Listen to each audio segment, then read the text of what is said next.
No último dia 12, como você já deve saber, o Senado concluiu a votação da admissibilidade do processo de impeachment da presidenta Dilma. Isso pela manhã. À noite, no mesmo dia, aqui em Arapiraca, no auditório da UNEAL, o desembargador Tutmés Ayran fez uma apresentação intitulada O Judiciário e a Crise Política no Brasil. Esta apresentação foi gravada e estou publicando agora aqui no Politicast pelo Agreste à Esquerda. Como a gravação ficou um tanto grande, eu dividi em duas partes. A primeira parte vai trazer apenas a fala principal do desembargador Tutmés, e a segunda parte vai incluir as falas iniciais que teve na noite dos outros participantes da mesa e a sessão de perguntas ao final. Espero que vocês gostem.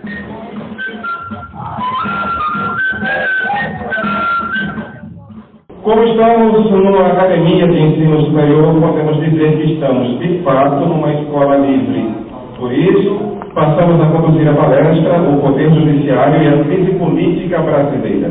O palestrante possui graduação em Direito desde 83 pela Universidade Federal de Alagoas, a nossa querida UFAL, e mestrado também na área de Direito pela Federal de Pernambuco. Atualmente, é desembargador do Tribunal de Justiça de Alagoas e professor da UFAL. Com vocês, o desembargador cidadão arapiraquense Tutmés Ayran de Albuquerque Neto.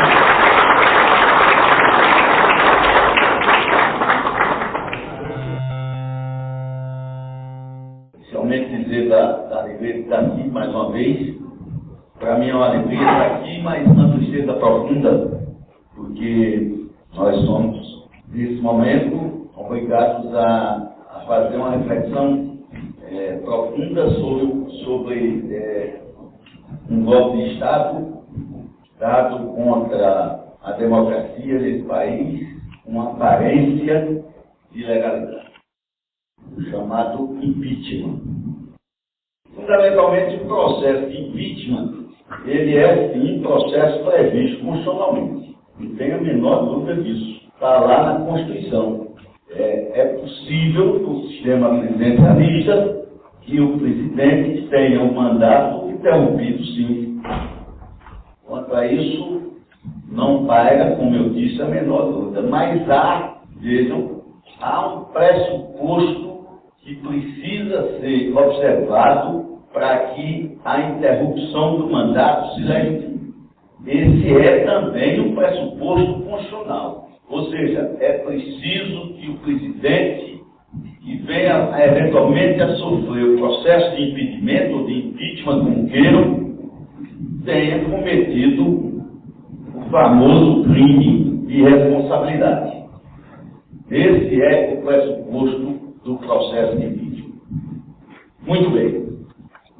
As elites brasileiras absolutamente mesquinhas, em função de uma série de derrotas eleitorais, eleições absolutamente limpas e democráticas, e bastante inquietas com o projeto de transformação social por que passava o país, veja, e é preciso que se diga aqui honestamente, um projeto cheio de avanços e de recuos, um projeto que eu diria que fundamentalmente, veja, não operou assim transformações estruturais profundas do sistema capitalista, na verdade um projeto que tão somente até esse momento fez transferência de renda, quando tirou um pouquinho do rico para dar pobre, na forma do Bolsa Família, na forma do ProUni, não é? E todos esses programas sociais do governo, mas isso já foi muito para as classes dominantes brasileiras, né? E aí, como não conseguiram ganhar a eleição, e como provavelmente não conseguiriam ganhar a eleição em 2018, porque muito provavelmente o candidato seria ou será Luiz Inácio Lula da Silva, eles aí, de uma forma absolutamente engenhosa, inteligente, né, criaram essa história de impeachment. E como já havia predisposição de destituir a presidente, né, imaginaram uma presidente criminosa para só depois procurar o crime que ela cometeu. A engenhosidade, né, reside exatamente nisso. Muito bem. Para isso, contaram com um combustível fundamental, que foi, como está sendo, né, a famosa Operação Lava Jato. E começou, isso precisa ser reconhecido, como uma operação que tinha lá seus méritos indiscutíveis. Né? Uma operação que se destinava a combater uma mazela brasileira, aliás, uma mazela internacional, uma mazela mundial, chamada corrupção. Mas logo se descobriu que, na verdade, muito mais do que pretender combater a corrupção, a Operação Lava Jato, conduzida pela sua excelência, Dr. Sérgio Moro, mostrou outras pretensões, eu diria. Porque duas coisas passaram especialmente a me chamar a atenção, e a atenção de qualquer brasileiro um pouco mais atento. A primeira coisa é o seguinte: sempre uma operação baseada em investigações que se recusavam, a palavra é essa, se recusavam, sob argumentos absolutamente frágeis, a recuar no tempo para investigar a Petrobras, também governos não petistas. E o argumento é um argumento absolutamente frágil. Não adianta ir além do governo Lula, ou aquém do governo Lula, para investigar, por exemplo, a Petrobras no governo FHC, ou a Petrobras no governo Sarney, ou a Petrobras mesmo nos governos militares. Não adianta, porque os eventuais crimes praticados teriam prescrevido. Mentira. Grande parte dos crimes ou das ações de improbidade praticadas são tecnicamente imprescritíveis. E aí já começa a surgir uma suspeita enorme. Bom, se a história é passar o Brasil a limpo, vamos mesmo passar o Brasil a limpo, vamos investigar todo mundo. E quem tiver sua responsabilidade, né, que, enfim, seja julgado, seja processado, eventualmente julgado e eventualmente condenado, como manda a lei, como se pratica em qualquer Estado democrático de direito. Essa é a primeira desconfiança. A segunda desconfiança é que a cada nova operação, né, e as operações eram intermináveis, como são intermináveis até agora, o que agora tudo indica que vai terminar, porque talvez o propósito já tenha sido alcançado, né? A cada nova operação, e contando com, né, um apoio decisivo, né, da grande imprensa nacional, passavam informações que a gente chamava, como chama até hoje, de informações seletivas. E por que seletivas? Porque, na verdade, só vazava informações que dissessem respeito ao envolvimento de pessoas do governo ou de pessoas ligadas ao Partido dos Trabalhadores e aos seus aliados históricos. As prisões, então, do Dr. Sérgio Moro são um exemplo contundente de seletividade. Ainda hoje está preso um ex-tesoureiro do PT, chamado João Vacari Neto, porque foi o cara que recebia as supostas propinas pagas ao PT para serem utilizadas nos processos eleitorais, para que o PT ganhasse, enfim, longevidade no poder.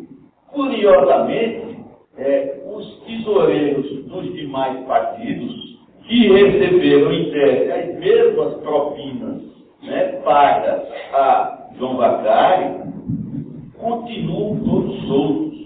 E o argumento é escandaloso. Não, nesse caso não são propinas, nesse caso são doações ilegais. Para a mesma situação, né, argumentos inteiramente diferentes, dois pesos, duas medidas. E aí vai Sérgio Moro, transformado pela extrema-direita nacional, pela grande imprensa, numa espécie de herói. Um herói que, para cumprir os seus objetivos pessoais ou políticos, não hesitava em desrespeitar a lei. E o episódio central, veja, foi a condução coercitiva do companheiro Lula. O que é que diz a lei? A lei diz que o homem pode ser instado a comparecer perante a autoridade, ele pode ser obrigado, mediante força, a comparecer perante a autoridade, se ele se recusa a fazê-lo. Isso naturalmente pressupõe o quê? Pressupõe que haja um convite e pressupõe que haja a recusa a aceitar esse convite. E aí chegam na casa do companheiro Lula, às 5, 6 da manhã, colocam o Lula no camporão, já haviam combinado tudo com a grande imprensa, e estava os seus repórteres espalhados por pontos estratégicos, e levaram o companheiro Lula para um aeroporto. Quando podiam levar, tranquilamente, para lugares muito mais adequados, né? Não vai se tomar o depoimento Lula, que aliás já tinha dado seguindo os depoimentos anteriores. Quando se toma um depoimento de uma pessoa que está prestes a ser acusada? Quando a polícia o leva nesse sentido. Qual é a razoabilidade? Levar para uma delegacia de polícia, nesse caso, delegacia de polícia federal. Estranhamente levaram para o aeroporto. E o blog do Luiz Nassif acabou denunciando que, na verdade, o propósito era levar o Lula para Curitiba, né? E lá já estaria esperando o seu decreto de prisão preventiva. Só não o fizeram, segundo a denúncia feita no blog do Luiz Nassif, porque o coronel da aeronáutica, responsável pelo aeroporto de Congonhas, não permitiu que o avião partisse. Na verdade, o Lula ia ser sequestrado, né, para Curitiba a pretexto de uma condução coercitiva absolutamente ilegal. E aí se pergunta, bom, mas o doutor Moro não sabia disso, não sabia que a pessoa só pode ser conduzida coercitivamente para prestar depoimento se é convidada e se recusa a fazê-lo? Sabia sim. Ele violou a lei, juiz, violou a lei de propósito. Ele queria fazer aquilo, apesar da lei e contra a lei. Porque, enfim, era preciso, como ainda é preciso, desmoralizar o companheiro Lula. Ou, se for possível, arranjar um jeito de prendê-lo, de processá-lo e de condená-lo, de preferência, uma condenação em segunda instância, para que ele, condenado em segunda instância, não possa ser candidato a presidente do Brasil em 2018. Aliás, talvez esse seja o próximo ato das forças reacionárias desse país. Conseguiram derrubar presidentes e agora, para evitar que o Lula ganhe a eleição, vão arranjar um jeito de prendê-los. Eu tenho quase que convicção que isso possa vir a acontecer. Mas voltando ao doutor Moro, bom, ele fez o que fez, sabia que o que fez, tem consciência disso, e o que fez é ilegal, mas fez.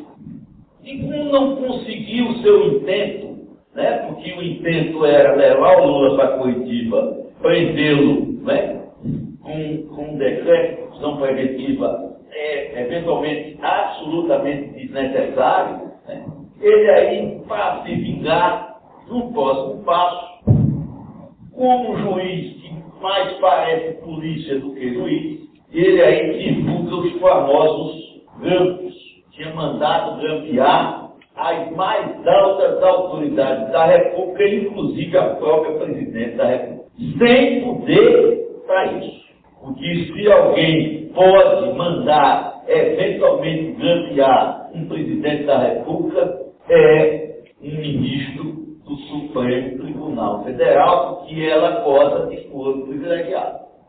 Então, grampeou altas autoridades da República, vejam, acompanhem o meu raciocínio, grampeou e entregou os grampos à Rede Globo de televisão, que aí, em horário nobre, no famoso Jornal Nacional, que, aliás, passou a ter uma durabilidade dobrada, tinha, nos dias normais, 20 minutos, 30 minutos, passou a durar 1 hora, às vezes até 1h30, e aí bombardou. Uma leitura conveniente dos grampos, toda ela feita, grampos divulgados de forma seletiva, toda ela feita para desgastar o Lula e a presidente Dilma perante a população, perante altas autoridades da República e perante instituições respeitáveis. Conseguiram, né? Tem um depoimento que o Lula dá, que fala que o Lula fala, que diz que sugere que o Supremo está acovardado, né? Evidentemente que essa é uma fala que incomoda os senhores ministros, evidentemente que é uma fala que desgasta, evidentemente que é uma fala que antipatiza, porque nenhum juiz, muito menos o ministro, gosta de ser visto, né, ainda que na intimidade, que eram telefonemas que gozam da proteção da intimidade constitucional, ninguém gosta de ser visto como covarde. Por causa, inclusive, de um desses telefonemas, do ministro Jacques Wagner com Lula, onde o ministro tece comentários pouco elogiosos à ordem dos advogados do Brasil, né? Por causa de um desses telefonemas, a OAB, que até então não apoiava o processo de impeachment, ressentida, passou a apoiar. Então, o que é que fez o juiz Sérgio Moro? Na verdade, ele legitimou, né? Aliás, mais do que legitimou, ele foi um artífice de um golpe midiático, né, destinado a preparar, né, o processo de impeachment. Não tem a menor dúvida disso. Isso é a contribuição de um juiz, a contribuição do Poder Judiciário, cúmplice nesse procedimento desavergonhado de impedimento da Presidente da República, uma pessoa que eles mesmos sabem que é uma pessoa decente, que é uma pessoa honesta. Mas a contribuição do Poder Judiciário, ela não começou aí não. Curioso como sou, eu comecei a analisar o procedimento do Poder Judiciário através de vários juízes e de várias decisões. E aí me chegou às mãos, através de um assessor, uma sentença judicial, uma juíza lá da comarca de São Paulo, que julgava uma ação proposta pelo Lula contra a revista Veja. Foi combatendo a célebre capa da revista Veja, onde a Veja colocou o Lula vestido de presidiário atrás das grades. O Lula entrou com uma ação de reparação de danos morais, alegando que tivera a sua imagem, a sua honra afrontada pela revista. A juíza pegou a ação e, numa decisão vertida e péssima em português, né, com vários atentados à última flor do lácio, ela julga antecipadamente o processo e diz que a revista Veja atuou nos limites da liberdade da expressão do pensamento da opinião. E os argumentos são curiosíssimos. Ela diz assim, não, a revista só expressou o pensamento de parte da sociedade, afinal de contas, o pichuleco existe. E aí eu fiquei a analisar a sentença. Um homem contra o qual não há sequer processo penal instaurado é colocado atrás das grades vestido de presidiário. E essa juíza não reconhece excesso nessa manifestação. É evidente que há excesso. Qualquer estudante de direito do segundo período, do terceiro, do quarto período, percebe isso. Mas ela não percebeu, a juíza, porque não quis perceber. Porque, na verdade, era a sentença que legitimava, e aí é um outro papel triste do judiciário nesse contexto, legitimava o linchamento moral do companheiro Lula e de petistas e de aliados históricos dentro desse projeto de poder. Quando o papel do judiciário é exatamente o oposto. Um dos papéis mais relevantes do poder judiciário é proteger as pessoas contra moralismos brutais, que fazem com que as pessoas sejam julgadas apressadamente, que as pessoas sejam moralmente massacradas apressadamente, como se pudessem ser objeto de linchamentos. Então, o Sérgio Moro, que tinha, na verdade, autorizado, mais do que autorizado, patrocinado o linchamento moral, o linchamento midiático, ao esforço do Sérgio Moro, se somou o esforço dessa juíza. Na verdade, legitimando e autorizando o linchamento moral. Mas não parou por aí. Quase, eu tenho um artigo que eu faço uma reflexão em torno dessas diversas decisões judiciais, né? Foi publicado em alguns blogs nacionais. Não parou por aí. Eis que, para ajudar a presidente Dilma nesse momento de agonia, o Lula resolve aceitar ser ministro-chefe da Casa Civil. Um ato político absolutamente corriqueiro, absolutamente banal, né? Eu, inclusive, tive acesso a gravações telefônicas, fruto desse processo de grampeamento. Se eu tive acesso através de blogs, né? As altas autoridades, o Poder Judiciário, qualquer juiz teve acesso. E há alguns telefonemas onde o Lula é praticamente instado, praticamente obrigado a aceitar. Tem um telefonema do ministro, do governador do Piauí, o Edson Dias, um telefonema de mais ou menos 5 minutos. O Edson só falta suplicar ao Lula, só você pode salvar a presidente Dilma com a sua habilidade, com a sua competência. E ele diz no telefonema, ele diz assim, mas o Edson, eu estou receoso, rapaz, de aceitar esse negócio, porque se eu aceitar esse negócio, vão dizer que eu estou aceitando esse negócio para ganhar foro privilegiado. Ele diz, em alto e bom som, eu tenho esse telefonema. Ora, se eu tenho, é obviamente que o telefonema é de domínio público, mas não. A nomeação do Lula foi tida e havida repetidamente pela grande imprensa como uma nomeação exclusivamente destinada a evitar uma prisão anunciada. E de alguém que sequer tinha sido formalmente denunciado por crime algum. Como até hoje não tem denúncia nenhuma. Ou seja, não há acusação alguma. Mas não, o Lula quer ser ministro para fugir das garras do Sérgio Moro. E aí me chega, esse foi um episódio absolutamente degradante do Poder Judiciário, e chega um juiz federal de Brasília, denominado Itagiba Carta Preta Neto. Esse juiz concede uma liminar determinando que o presidente Lula não poderia assumir a chefia do gabinete civil. Muito bem. O argumento. Essa é uma nomeação com claro desvio de finalidade. Na verdade, a finalidade não é fazer com que o Lula seja o ministro. A finalidade é fazer com que o Lula se proteja, porque a partir do Ministério ganha foro privilegiado, se proteja de uma prisão anunciada à lá Sérgio Moro. É o argumento do juiz.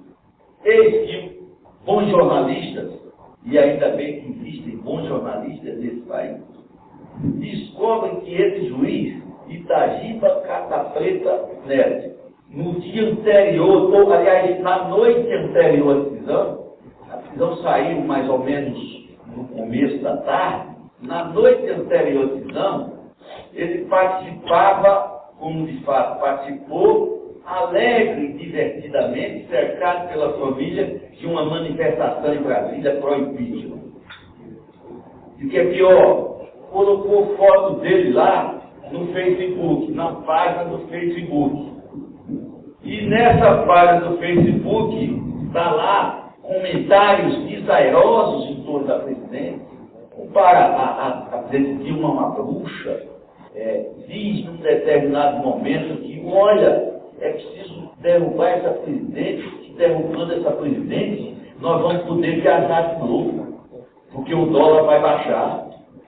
E esse homem, seja, que se sabia suspeito, é evidente que se eu tenho esse nível de avaliação da presidente, esse nível de antipatia pela presidente e pelo seu governo, não posso decidir uma questão. Se eu tiver um mínimo de honestidade comigo mesmo, um mínimo de honestidade para com a minha função republicana, esse homem decide proibir a assunção do presidente Lula à condição de ministro-chefe da República. Publica-se o Facebook dele, ele tenta apressadamente tirar a página do ar, mas já estava na imprensa.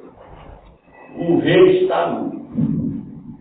Mas o pior ainda estava para acontecer.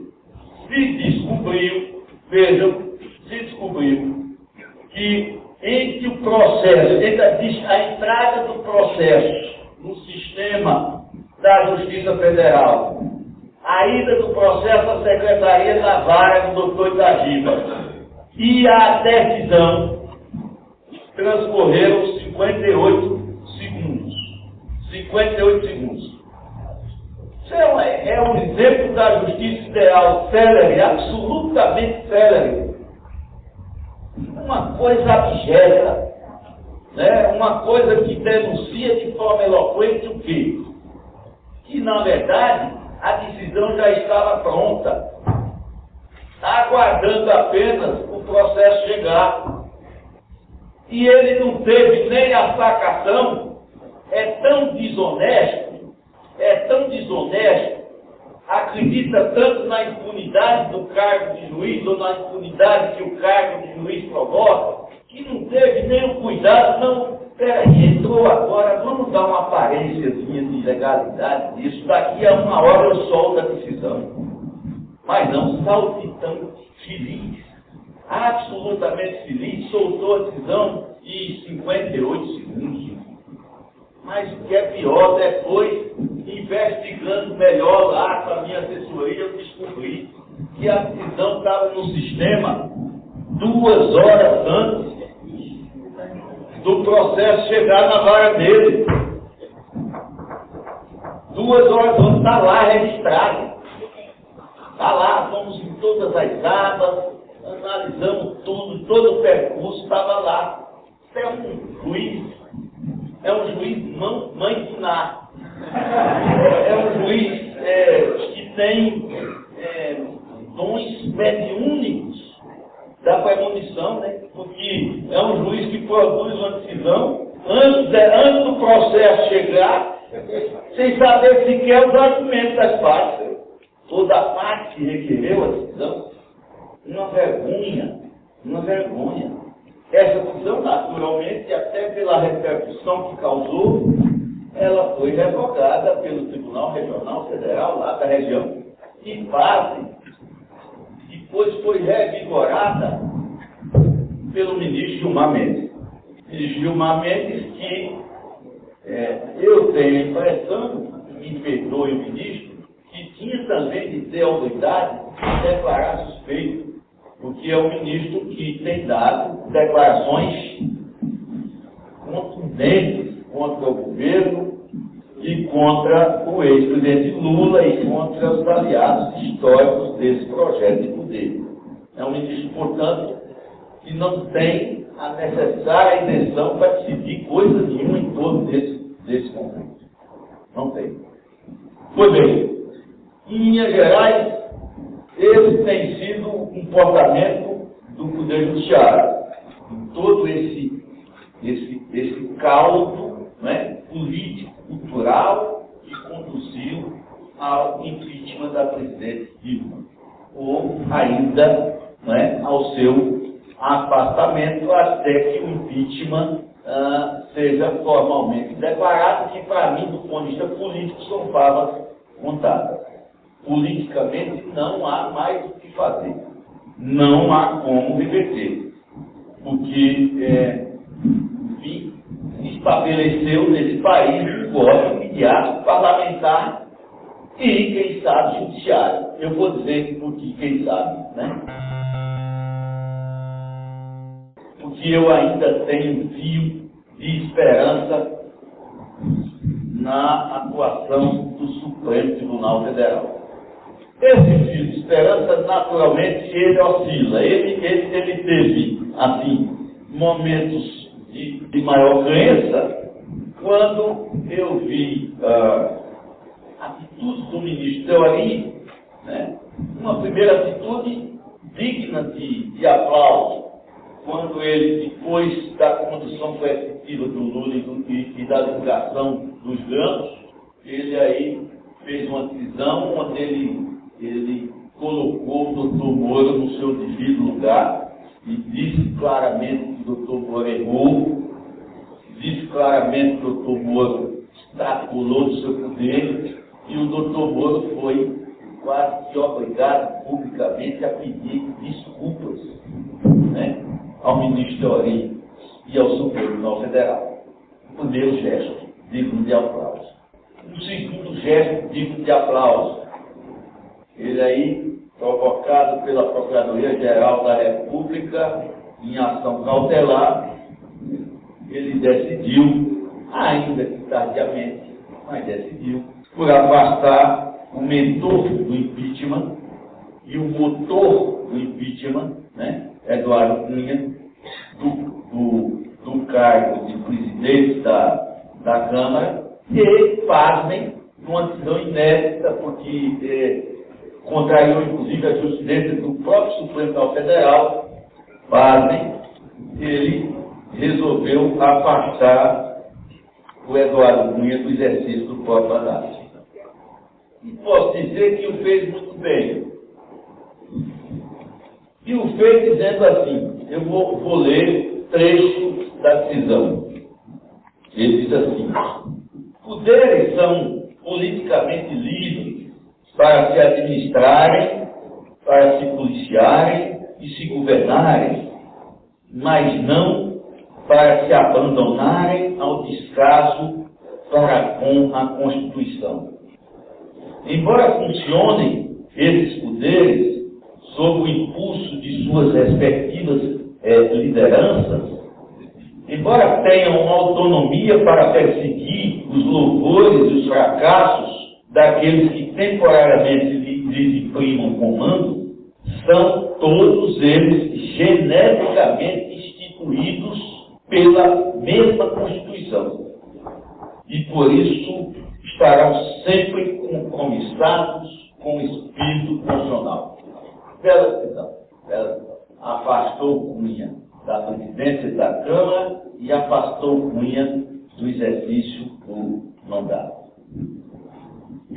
Mas eis que, estado a se pronunciar sobre a rigidez, sobre a legalidade, sobre a decência daquela sessão desavergonhada da Câmara Federal que autorizou o processamento do impeachment pelo Senado contra a presidente Dilma.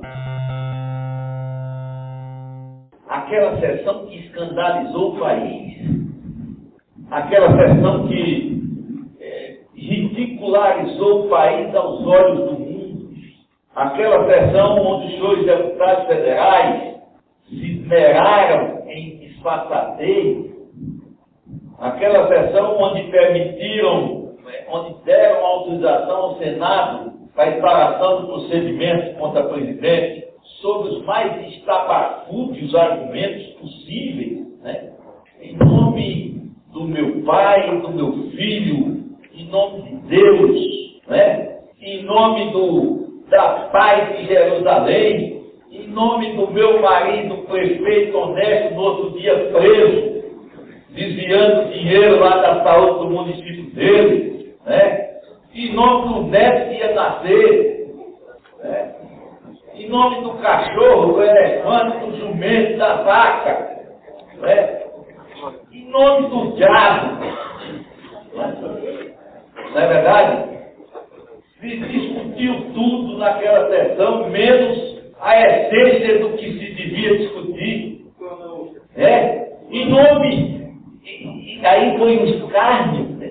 Em nome ou em homenagem ao coronel torturador do Yankee Ustra, porque tinha sido um coronel que torturou a presidente, não respeitou sequer, né, o sofrimento e a dor de uma mulher.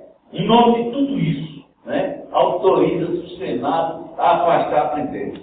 E autoriza o Senado a afastar a presidente de forma irresponsável, porque, na verdade, eles não podem enfrentar, porque não tem argumentos para isso, não podem enfrentar o debate em torno da existência ou não do crime de responsabilidade. E aqui eu vou tentar explicar um pouco para vocês, porque é que não há em absoluto o menor vestígio de crime de responsabilidade. Eles tentam evitar esse debate de qualquer maneira, porque se fizer esse debate, o impeachment é absolutamente, aos olhos de todos, absolutamente insustentável. E que se acusa a presidente Dilma? Na verdade, se acusa a presidente Dilma de irregularidades fiscais. Duas irregularidades. A primeira, a chamada pedalada fiscal. Um gesto, uma conduta que consiste em pegar dinheiro dos bancos oficiais, o Tesouro Nacional pegando dinheiro dos bancos oficiais, Caixa Econômica e Banco do Brasil, no caso específico, para financiar o plano Safra. Ou seja, for para financiar o pagamento do Bolsa Família, né? De todos esses programas sociais do governo. Então, a acusação, segundo os acusadores, violaria a conduta da presidente Dilma, violaria o artigo 10, número 9 da lei que regula os crimes de responsabilidade. E aí, eu vou ver esse artigo, né? Aí está lá. O que é que diz o artigo 10, número 9 da lei do crime que regula os crimes de responsabilidade? Que é proibido ao gestor, ao presidente, tomar empréstimos, dos entes federados. Quais são os entes federados? A União, os estados, os municípios e o Distrito Federal. E de suas autarquias ou de suas fundações. Ou seja, o que é proibido para o presidente? Não pode tomar empréstimo dos entes federados e das autarquias, das sociedades de economia mista, das fundações vinculadas aos entes federados. Aí vem a pergunta que não quer calar. O presidente fez isso? Não. No máximo, a presidente, se é que, vamos admitir, ela tomou empréstimo? Não aos entes federados. Ela tomou empréstimo a quem? Ela tomou empréstimo aos bancos estatais, aos bancos federais, que não se confundem em absoluto com os entes federados. Em síntese, para quem é estudante ou operador do direito, falta a essa conduta para ser considerada como conduta criminosa o que a gente chama de tipicidade. O que é a tipicidade? É a adequação da conduta real, daquela conduta que a presidente praticou, com a conduta descrita na lei penal. O que é que a lei penal proíbe? Empréstimo com os entes federados. O que é que a presidente fez? Empréstimo com os bancos estatais. São a mesma coisa? Não.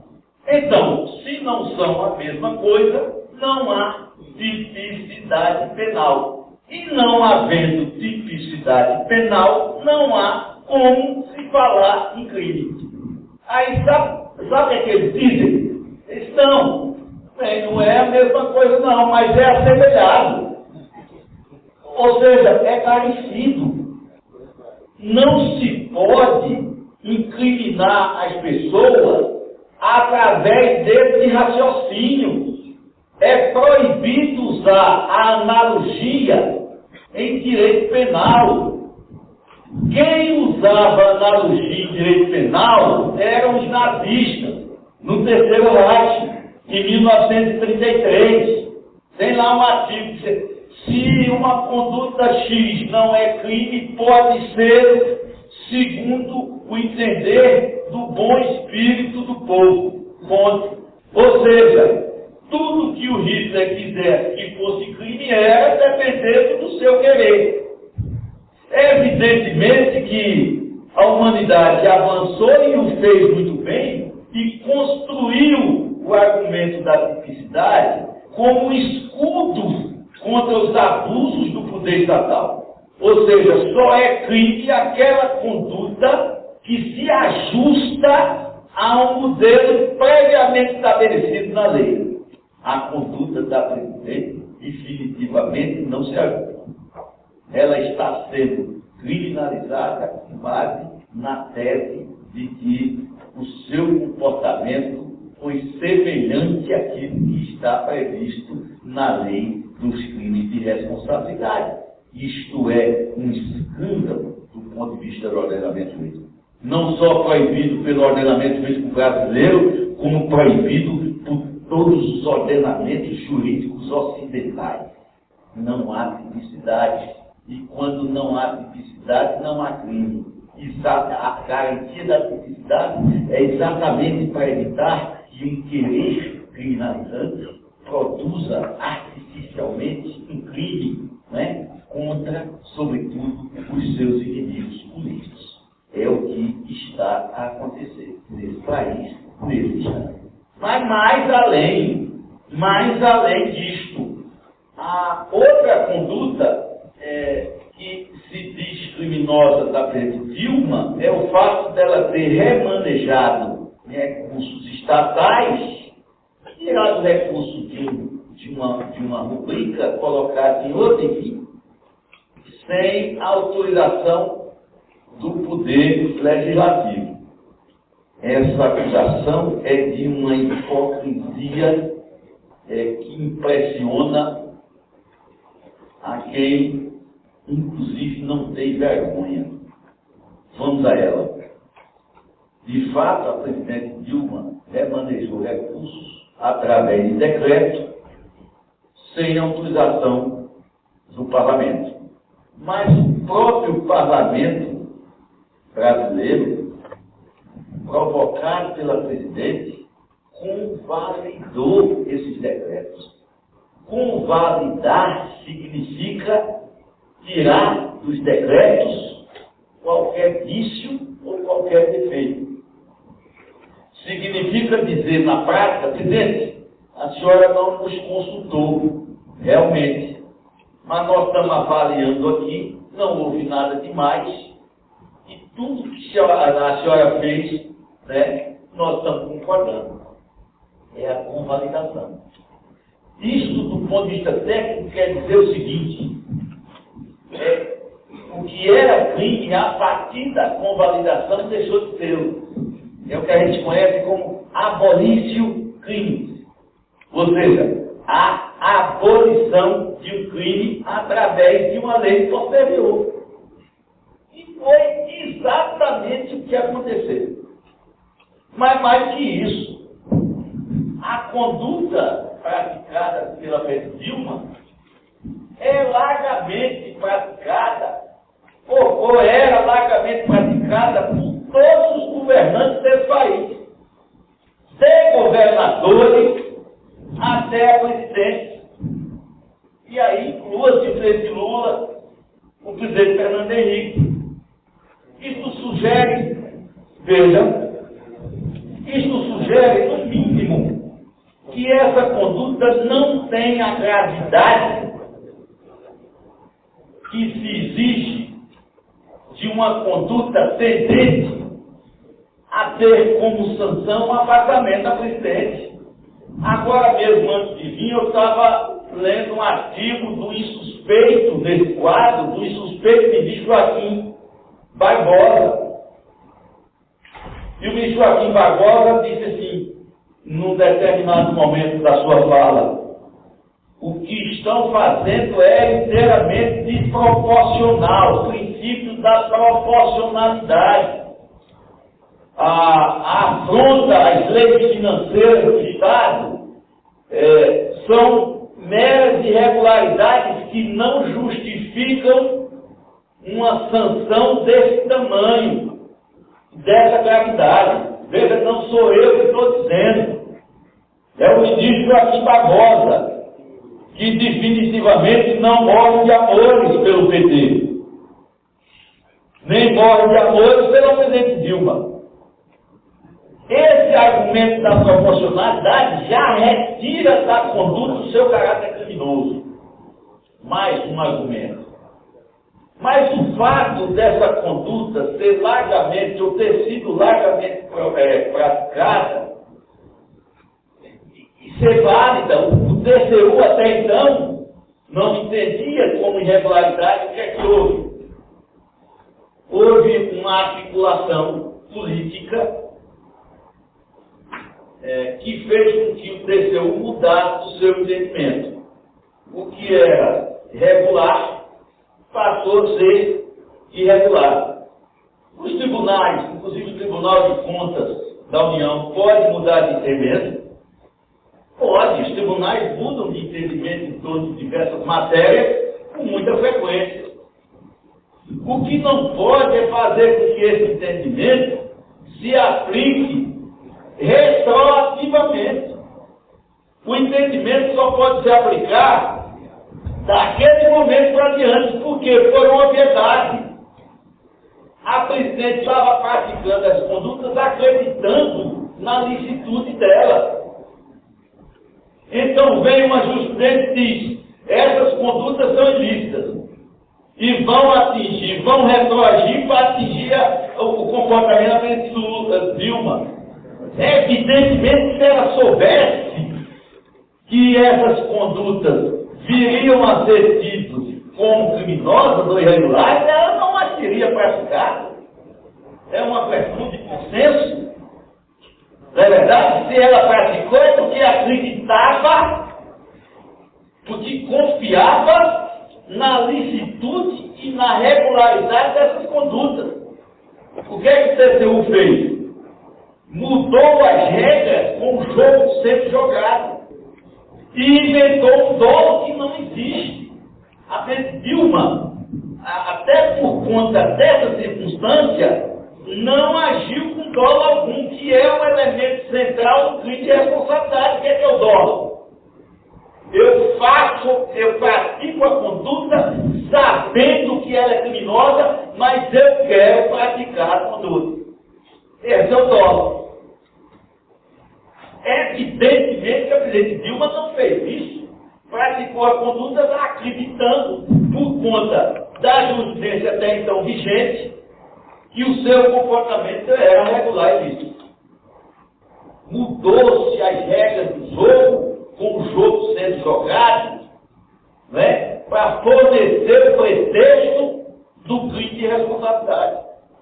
O que é que fez o parlamento? Pegou a posição do TCU, que desaprovou com base nesse argumento medonho as contas da presidente Dilma e transformou esse argumento num crime de responsabilidade. Então, a conduta transitou da regularidade para a irregularidade para a criminosidade. Na verdade, deliberaram previamente que a presidente Dilma tinha que ser criminosa e deram um jeito grosseiro de encontrar um crime para ela. Tinha que encontrar. Porque, enfim, era preciso depor a presidente pelo menos uma relativa aparência de legalidade. É triste que esses caras, à base desses falseamentos todos, tenham conseguido, né, afastar a presidente por 180 dias. Politicamente falando, a presidente não tem a menor chance de retomar o mandato. Passaram a governar a partir de hoje, né? A partir de hoje ou a partir de amanhã? Pois é, já anunciaram um belo ministério, belíssimo ministério, o Ministério da Educação aqui, que vai cuidar da vida de vocês, e cultura, é o ministro pernambucano, Mendonça Filho, né? Um exemplar de um homem educado, um homem culto desse país, né? E agora, minha gente, só resta agora rezar e esperar pela atuação do Supremo Tribunal Federal. E aí são duas correntes que se degladiam dentro do Supremo hoje. Eu vou explicar para vocês. A primeira corrente entende que a atuação do Poder Judiciário no procedimento de impeachment deve se limitar, como já fez, a estabelecer o rito do processo de impeachment. Tudo mais é insuscetível de controle. Faz parte do poder superando, né, do Senado Federal, alçado pela Constituição da República, a condição de juiz desse processo de impeachment. Ou seja, o que o Senado decidir, está decidido, e o Poder Judiciário não pode meter a colher dele nessa história. Essa é a posição. Eu diria que é a posição do agrado dos golpistas, né? É a posição do ministro Gilmar, é a posição do ministro Toffoli, é a posição do ministro Fux, é a posição do ministro Celso de Mello e, infelizmente, é a posição do ministro Teori. O mesmo Teori que afastou o Eduardo Cunha da presidência da Câmara e do Senado sob o argumento de que era preciso preservar a Constituição, decidindo liminarmente o pedido da AGU para anular a autorização dada pela Câmara Federal ao processamento do impeachment pelo Senado, ele disse assim: sendo assim, não há base constitucional para qualquer intervenção do Poder Judiciário que, direto ou indiretamente, imposte juízo de mérito sobre a ocorrência ou não dos fatos, ou sobre a procedência ou não da acusação. O juiz constitucional dessa matéria é o Senado Federal, que, previamente autorizado pela Câmara dos Deputados, assume o papel de tribunal de instância definitiva, cuja decisão de mérito é insuscetível de reexame, mesmo que seja pelo Supremo Tribunal Federal. Então, Essa é a posição, infelizmente, tristemente, do ministro Teori, que mudou de posição interessante, né? Para afastar o Eduardo Cunha, o Supremo podia controlar o ato político. Mas para barrar o processo de impeachment, o Supremo não pode controlar o ato político. Então hoje são 5 ministros já declaradamente a favor da omissão. Da omissão, que nesse caso é uma omissão que legitima o voto. Nós temos mais outros, são outros 6 ministros, né? São 11, né? Dos 11, 3 são declaradamente pelo controle. Ministro Barroso, ministro Lewandowski e ministro Marco Aurélio Mello. Então, eu diria que está 5-3. Não se sabe ainda a posição da ministra Carmen Lúcia, da ministra Rosa Weber e do ministro Fachin. Então, a situação é difícil, eu diria, inclusive para reverter o processo de impeachment no próprio Supremo Tribunal Federal, e é uma dificuldade que, para mim, chega a ser uma coisa escandalosa, e eu vou dizer por quê. Não é difícil de entender. Eu vou comparar o procedimento de impeachment com o tribunal do júri. Tal como o procedimento de impeachment, no tribunal do júri, quem julga são juízes leigos. Os deputados e senadores são juízes, do ponto de vista jurídico, leigos. Assim como os jurados são juízes leigos. Certo? As decisões do tribunal do júri, por força desse dispositivo constitucional, está lá, são decisões, e a Constituição é explícita, são decisões soberanas. Isto quer dizer, o que o júri decidir está decidido. Igual raciocínio eu posso aplicar na decisão do Senado, ou na própria decisão da Câmara. São juízes leigos, cuja decisão, de modo semelhante ao tribunal de júri, são decisões soberanas. Mas veja, me permita aprofundar a comparação.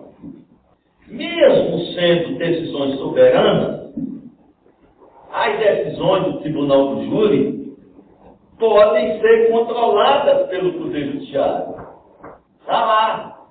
Quando, por exemplo, o jurado decide contra a prova dos autos, o Tribunal de Justiça dos Estados pode, provocado pelo advogado, atuar, reconhecer o equívoco e devolver o processo para novo julgamento. Ou seja, a soberania do tribunal do júri, ela é uma soberania que obviamente tem limites. Um homem não pode dizer, por mais soberano que seja, que a conduta é criminosa, sem que a conduta claramente não seja criminosa. Então, esse raciocínio que vale para o tribunal do júri, vale muito bem para o tribunal constitucional que se transformou o Senado da República, por que não? Mesmo porque, sistematicamente, é preciso harmonizar essa soberania com um compromisso constitucional, vejam, de que não há lesão ou ameaça de lesão a direito de qualquer pessoa que não possa ser dirimida, discutida e resolvida pelo Poder Judiciário. Transpondo para o caso concreto, isso quer dizer, há direitos violados aí nesse procedimento de impeachment? Eu diria que pelo menos 3 direitos, que são bases da democracia e são delas decorrentes. Qual é o primeiro direito? O direito da presidente Dilma de completar o seu mandato. Só do mandato podendo ser afastada se cometer crime de responsabilidade. Então, ela diz que não cometeu. A toda evidência, como eu tentei mostrar aqui, não cometeu. Então, quem pode dirimir isso? O Poder Judiciário, mais especialmente falando, o Tribunal Constitucional. Qual é o outro direito violado aí, desse procedimento? O direito de fazer prevalecer a vontade da soberania popular. A soberania popular foi às urnas e, através de 54 milhões de brasileiros, colocou a presidente lá. Eu, por exemplo, como eleitor, estou sentindo-me com meu direito violado. Eu votei na presidente Dilma e a minha expectativa, acreditando na Constituição e na sua força, é que ela pudesse completar o seu mandato. Ainda que eu tivesse críticas a esse mandato, mas ainda há um terceiro direito violado, e esse, para mim, é o mais grave de todos. É o direito de ver respeitadas as regras do jogo democrático. Isso é um direito meu e um direito de cada um de nós. Democrata é aquele que respeita as regras do jogo. Ou seja, eu pedi a eleição, vou me conformar, vou tratar de me organizar, para na próxima tentar ganhar. O que é que se fez? Pedi a eleição, não me conformei. Entrei com a representação no TSE, dizendo que havia fraude nas urnas. Aí foi feita lá uma perícia. Não, as urnas são honestas. Não estou conformado. Vamos mapear essa presidente de poder. Vamos inventar, vamos dizê-la criminosa e vamos inventar um crime para ela, aproveitando naturalmente o combustível da Operação Lava Jato. E foi o que aconteceu, ou é exatamente o que está acontecendo. Eu diria, para terminar, que a Constituição republicana, nesse momento, agoniza. A Constituição republicana pede socorro. O que estão fazendo nesse procedimento de impeachment desavergonhado é fazer com que boa parte da população perca a crença e o respeito nas suas instituições. E isso é definitivamente muito perigoso, né? Porque, no mínimo, é profundamente antipedagógico. Eu ganhei a eleição, respeitei as regras e estou sendo tirado do poder com base numa fraude às regras republicanas. E isto é definitivamente inaceitável. Pena que até agora o Poder Judiciário tenha contribuído decisivamente com essa farsa. Eu espero que o Poder Judiciário possa se redimir, olhar para dentro de si, ter vergonha na cara e cumprir com o papel que a ele é reservado constitucionalmente, que é de tutelar o direito das pessoas. E que direito meu, direito da presidente Dilma, direito de cada um de nós, de fazer com que as regras sejam respeitadas. Quer tirar a presidente, tira. Mas o sistema presidencialista só pode tirar no final do mandato, através da eleição. Antes do fim do mandato, só o crime de responsabilidade. Mas não pode fabricar o crime. Né? Artificialmente fabricar o crime como estão fazendo. É um escândalo mundial. As instituições internacionais estão perplexas.